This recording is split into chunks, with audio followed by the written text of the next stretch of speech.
এখন বাজে প্রায় সকাল ৬টা। আর আমার কাছে মনে হলো যে আপনাদের জন্য একটা ভিডিও বানালে ভালো হয়। যারা নতুন আসলে অনলাইন মার্কেটিংয়ে আসছেন বা যারা আসলে ফেসবুক পেজ চালাচ্ছেন, বুস্ট চালাচ্ছেন বেসিক্যালি। তো বুস্ট আর অ্যাড রান করার মাঝে কিন্তু ২টা পার্থক্য আছে। আজকে আমি আপনাদেরকে খুব সহজ উপায়ে কীভাবে আপনি নিজে আসলে আমরা এজেন্সি ধরে $৫, $৬ করে একটা করে অ্যাড ক্যাম্পেইন করাই। তো আমি আজকে $১ দিয়ে অ্যাড ক্যাম্পেইন করে আপনাদেরকে শিখিয়ে দিব কীভাবে করবেন নিজে।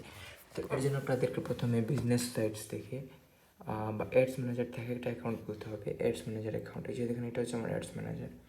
এখান থেকে আমি ক্যাম্পেইনসে আসি। এখন ক্যাম্পেইনস থেকে আমি যদি এখানে ক্রিয়েটিভ ক্লিক করি, তো ক্রিয়েটিভ ক্লিক করার পরে হচ্ছে এখানে আমার যে অ্যাড ক্যাম্পেইনগুলো দিব, এখন আমার যে ধরেন এটা কন্টিনিউ করে দিলাম, এটা জাস্ট এই টেমপ্লেটে থাকবে। তো একটু লোড নেবে, লোড নেওয়ার পরে ধরেন এখানে আপনার যাবতীয় যেগুলো দরকার আপনারা এখানে আপনারা হয়তো বুঝবেন ইনশাল্লাহ।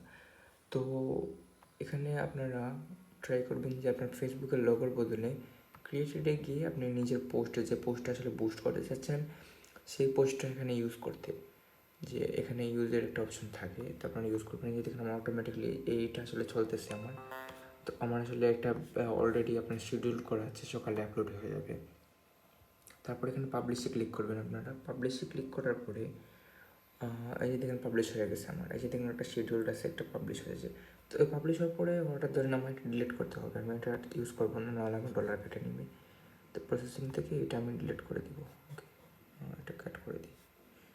তো ওই যে দেখেন ডিলিটও করে দিতে পারবেন।